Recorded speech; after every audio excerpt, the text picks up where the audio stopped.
साथियों, कोरोना का कहर आया। रतलाम, मंदसौर, उज्जैन, लगभग पूरा मालवा जाम हो चुका था। ऐसे में हमारे जावरा का चिकित्सा क्षेत्र, हमारे जावरा के चिकित्सकों ने एक कोरोना योद्धा का रूप निभाया और यहाँ के लोगों को चिकित्सकीय सेवा में कोई ज़्यादा परेशानी नहीं हुई, चाहे वे सरकारी चिकित्सक हों या निजी चिकित्सक हों।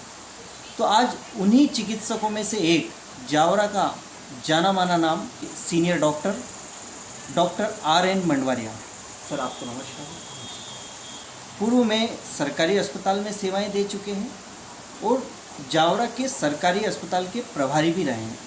काफ़ी लंबा चिकित्सकीय अनुभव है।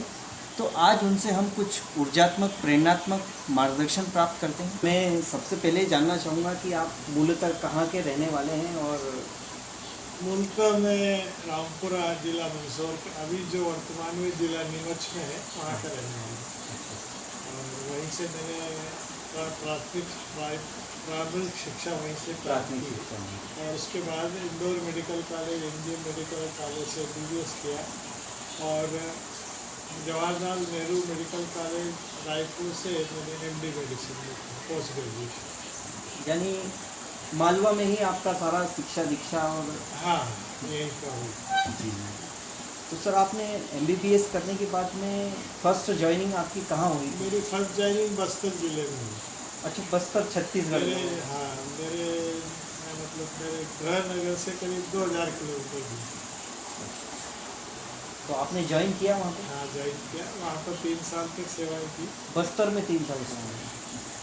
और उसके बाद करीब 12 साल तक मैंने झाबुआ जिले में सेवाएं की।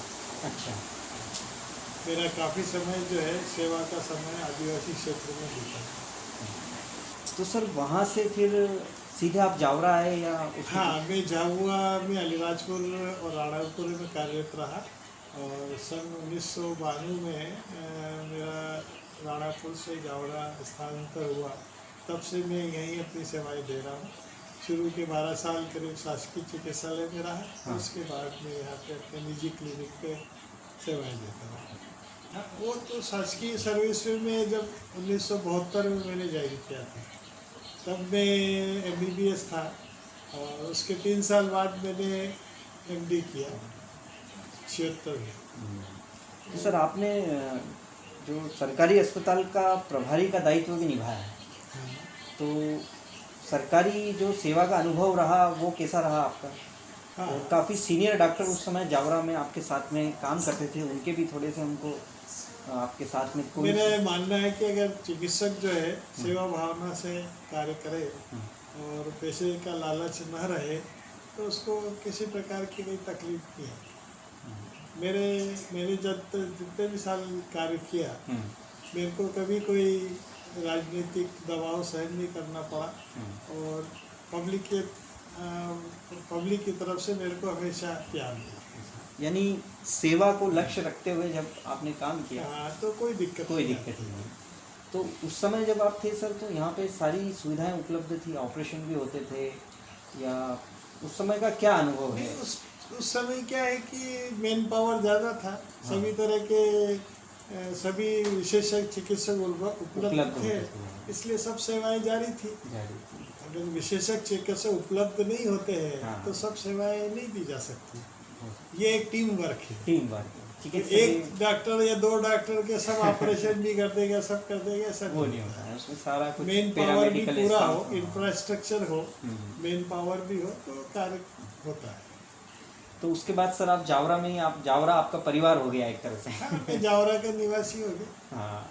निजी क्षेत्र में भी आप कितने सालों से सेवा दे रहे हैं? सरकारी अस्पताल से सेवानिवृत्त होने के बाद 15 साल हो गए। 15 साल से आप सेवाएं दे रहे हैं। तो सर, ये क्रम अब जारी है जो, तो ये कोरोना का जो समय आया था, लॉकडाउन का, उसमें क्या स्थिति रही, उसके ऊपर आपका क्या विचार है? कोरोना जो ये महामारी है, ये अप्रत्याशित रूप से हुई है। कभी किसी ने ऐसा सोचा भी नहीं था कि ऐसा समय भी आएगा जिसमें कभी किसी जिंदगी में कल्पना भी नहीं की होगी कि ऐसा समय भी आएगा कि पूरे आवागमन के साधन, वायुयान, बसेस हाँ, पूरा सब भी भारत बंद हो जाएगा और सब लोग केवल अपने घरों में केंद्रित हो जाएंगे। ये एक बड़ी दुखदायी स्थिति है और पूरा मानव इससे त्रस्त है पूरी दुनिया में। फिर भी हमको इसका सामना करना है और सामने करने के लिए हम सभी प्रयासरत हैं। पूरी दुनिया में जो चल रहा है कि भाई हम घर में रहें, मास्क पहन के रहें, सोशल डिस्टेंसिंग बना के रहें, और कुछ समय तो अपने कर्फ्यू जैसा रखा और वो उचित भी था, लेकिन लंबे समय तक उसको रख नहीं सकते क्योंकि अब की सभी आर्थिक गतिविधियां बंद हो जाती है जो लंबे समय तक संभव अर्थव्यवस्था के लिए। हाँ, मतलब अपने को जीवन भी चलाना है और जान भी बचाना है, दोनों है। केवल जान बचाने के लिए घर में ही बैठे रहेंगे तो भी जान नहीं बचेगी। बिल्कुल सही है, तो इसलिए कर रहे हैं। पर अभी मेरा सभी से कहना है कि अभी ये सब हो सकता है कि थोड़े लंबे समय तक ये लड़ाई अपने को कोरोना से लड़नी पड़े, और उसके लिए 3-4 चीज़ें अपने को देखना पड़ेगा कि एक तो मास्क लगा के रहें, सोशल डिस्टेंसिंग बना के रहें, बराबर हाथ धोते रहें। जब भी आप किसी ऐसी सरफेस को टच करें जहाँ संभावना है कि कोई संक्रमण हो सकता है तो आप हाथ कम से 20 सेकंड साबुन से धोएं, और बहुत ज़रूरी हो तभी आप बाज़ार में निकले। भीड़ भाड़ वाली जगह पे तो कतई नहीं जाए, और अगर जाने की जरूरत पड़ती भी नहीं, क्योंकि भीड़ भाड़ वाली जगह अभी सब जगह बंद ही है। अब धीरे धीरे खुलेगा तो भी अपने को जरूरत हो तो जाए। सेल्फ जो है एक अवेयरनेस वाली बात, अपने को अपनी रक्षा खुद करना है। ये बात तो सही। ज़्यादा समय तक शासन कुछ नहीं कर सकता। इसमें अगर अपन अवेयर होंगे मामले में, अपने अगर चेतना होगी तो अपन जो अवेयर होंगे और जिससे बचने की कोशिश करेंगे वो बचेंगे, और जो सावधानी नहीं रखेंगे वो इससे संक्रमित होकर उनकी जान को खतरा है। वो हो यही रहा है कि जब व्यक्ति काम में मस्त हो रहा है तो वो ना तो मास्क का उपयोग कर पा रहा है, ना वो सैनिटाइजेशन कर पा रहा है। तो ऐसे लोगों को अवेयर होने की थोड़ी सी, और अच्छे लोगों को मैंने देखा है कि वो नहीं कर पा रहा। नहीं तो ये गलत है ना। शासन ने तो इतने सालों से 2 महीने से गाइडलाइन प्रचार प्रसार कर ही रही है और इतनी सख्ती से भी समझा रही है, और अगर लोग नहीं समझते, जो नहीं समझते उनको इसका खामियाजा भुगतना पड़ेगा। बहुत अच्छी बात है सर, आपने बहुत अच्छा एक मैसेज दिया है। और मैं इसी क्रम में ये पूछना चाहूँगा सर कि आमतौर पे अभी डिसीज़ जैसे हार्ट डिसीज़ है या इस तरह की ब्लड प्रेशर, शुगर, इसके रोगी बढ़ते जा रहे हैं, तो इसका क्या कारण है? लाइफस्टाइल डिसीज़ हो गई है ये लोगों की, या इसमें क्या परिवर्तन जीवन शैली में करने चाहिए लोगों को? एक्चुअली क्या है कि अभी जो जीवन है आबादाबी का हो गया है, उसमें आदमी को अपने स्वयं के लिए, अपने परिवार के लिए कोई समय नहीं है। वो न अपने शारीरिक श्रम करता है, न अपने व्यायाम करता है, और खान पान में भी काफ़ी कुछ जो आधुनिक चीज़ें हैं, जो फास्ट फूड वगैरह, ज़्यादा तेल दी हुई चीज़ें खाना, इसके कारण से जो है शरीर का जो अंदर का मेटाबॉलिज्म है वो सब डिस्टर्ब हो जाता है। उसके कारण से ये डायबिटीज, ब्लड प्रेशर, ये बीमारियाँ काफ़ी बढ़ रही है, और उनको कम करने के लिए अपने को प्रकृति के पास जाना पड़ेगा। चले प्रकृति की ओर, क्या, और जीवन के आबादाबी से थोड़ा बचना पड़ेगा। क्या सुखी रहना और समृद्ध रहना दोनों अलग अलग बात है। समृद्ध होने का मतलब सुखी होना नहीं है। पैसे से आदमी बहुत कुछ पैसा हो सकता है लेकिन फिर भी दुखी रहेगा, और कम पैसे वाला भी अगर अच्छे जीवन जीने की कोशिश करे तो वो सुखी रहे। बिल्कुल, बहुत अच्छी आपने बात कही है सर। और एक एलोपैथी चिकित्सक अगर ऐसी बात कहता है प्रकृति की ओर चलने की, तो ये बहुत ही बड़ी बात होती है, क्योंकि आमतौर पे चिकित्सक तो अपनी एलोपैथी का ही गुणगान करते हैं। एलोपैथी का मतलब कतई ये नहीं है कि आप कोई विरोधी नहीं है, विरोध नहीं है, बिल्कुल ये भी एक साइंस है, पद्धति है। पर इसमें भी जो दवाइयाँ जो भी निकली है वो सब ओरिजिनली या तो एनिमल्स से आई है या प्लांट से आई। उसके बाद उनको जो सोर्स तो उसका वही है। सोर्स जो भी मिल रहा है सब प्रकृति से ही मिल रहा है। इस दुनिया में जो प्रकृति में जो चीज है उसी से हम सब कुछ प्राप्त कर रहे हैं, कोई अलग से दूसरी दुनिया से नहीं ला रहे हैं। और इसीलिए उसको माता कहा जाता है। ऐसा कहा जाता वही है। वो जो कुछ हमको- मिला एलोपैथी में भी जो कुछ है वो प्रकृति से प्रकृति आया से है। बहुत अच्छी बात है सर, बहुत अच्छी आपने तो संदेश इसलिए दिया। अपन ये कहें कि वो एलोपैथी एलोपैथी है तो क्या हो गया। हाँ, एलोपैथी एक्चुअली मैं ये कहना चाहूँगा कि ओरिजिनली सब पौधों से जानवरों से अपने हाँ, कुछ दवाइयाँ प्राप्त दवाइयाँ की हैं। होती हैं, एलोपैथी ने रिसर्च केवल होते ये गए किया है और- कि रिसर्च होते गए और उसको इम्प्रूवमेंट करते इम्प्रूवमेंट गए। करता है। आयुर्वेद में थोड़ा सा यही रहा कि जो चीज़ सदियों से चली आ रही है उसको आगे नहीं बढ़ाएगा। रिसर्च नहीं हुई मतलब उन्होंने लिख दिया है तो वो पत्थर की लिखी है के ऊपर उनकी उस पद्धति का विकास नहीं। विकास नहीं हुआ। एलोपैथी ऐसी पैथी है हाँ जिसमें सभी अच्छी चीज़ का स्वागत है। हाँ, क्या बात है। मतलब ये कि कोई अगर कहता है कि आयुर्वेद में ये दवाई बहुत अच्छी है हाँ और इसका इतना फायदा होता है हाँ तो उसको वैज्ञानिक तरीके से अगर वो सिद्ध हो जाता है हाँ, तो उसको अपना क्यों नहीं अपना साइंटिफिकली प्रूव होना प्रूव चाहिए। होना चाहिए। बिल्कुल सही। केवल ये कहने से कि साहब हाँ, हवा में बात करने से नहीं। कोई चीज़ है और अगर वो वैज्ञानिक तौर से के प्रूव हो जाती है कि ये चीज़ सही में इस बीमारी में कारगर है हाँ तो उसको अपनाने में कोई दिक्कत बिल्कुल सही है। नहीं। अपना उद्देश्य तो मानव जीवन को बचाना है।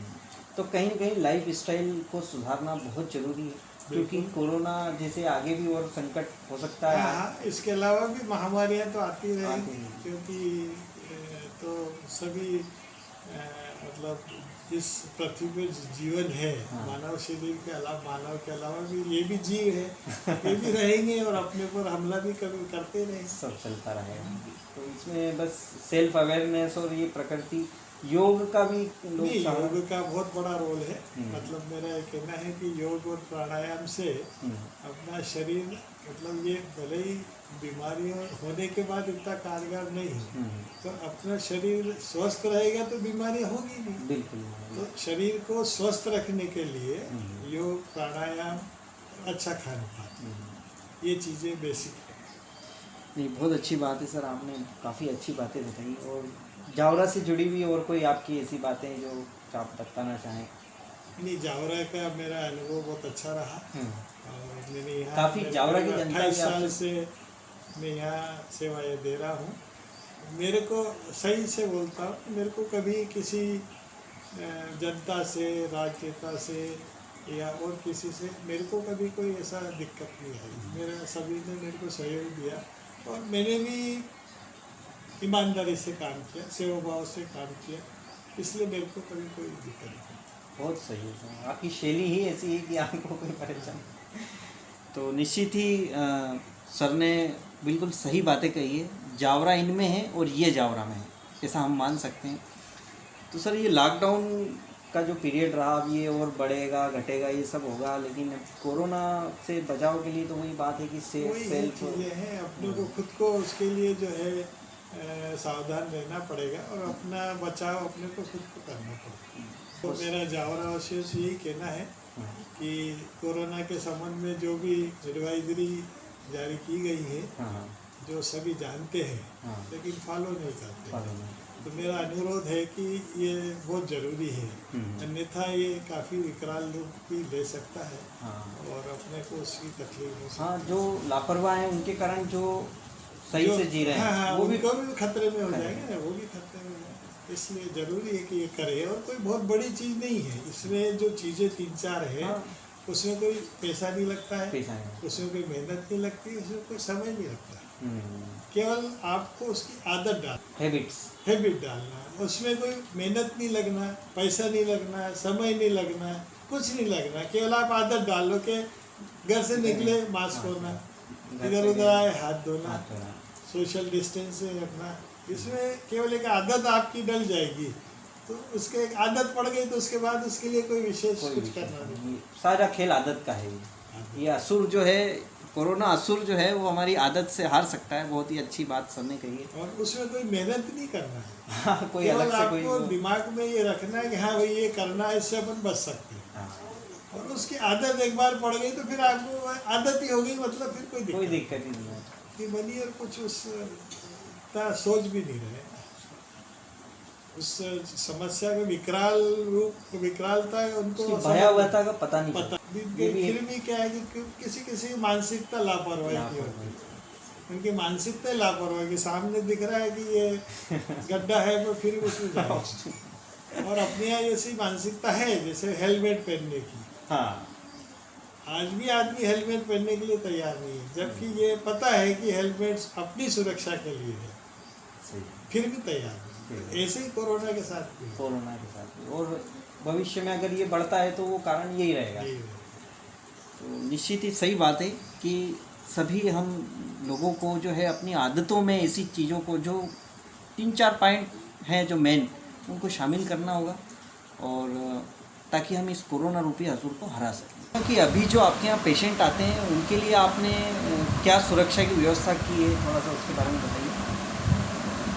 मेरे क्लिनिक में मैंने सुरक्षा के सभी उपाय चालू कर दिए हैं। तो शुरू से जब से कोरोना का ये शुरू हुआ है, जिसमें मरीज सबसे पहले यहाँ आता है तो उसके साबुन से हाथ धुलवाए जाते हैं। वेटिंग रूम में केवल एक ही व्यक्ति आता है, और बाहर बैठने के लिए बड़ी व्यवस्था कर दी गई है, जहाँ पर आदमी बेंचेस लगी है, उसमें सोशल डिस्टेंसिंग हिसाब से जितना दूर रहना चाहिए उतनी दूर प्रत्येक व्यक्ति को एक से दूसरे दूर बिठाया जाता है। और मेरे कंसल्टिंग रूम में एक मरीज आता है, उसका काम पूरा होने के बाद जब वो बाहर चला जाता है तो दूसरा आता है। और कोई भी व्यक्ति मेरे यहाँ बिना मास्क के मेरे अंदर यहाँ नहीं घुस सकता। तो सर, आपने हमको अनमोल समय दिया, उसके लिए आपको बहुत बहुत धन्यवाद। धन्यवाद आपको।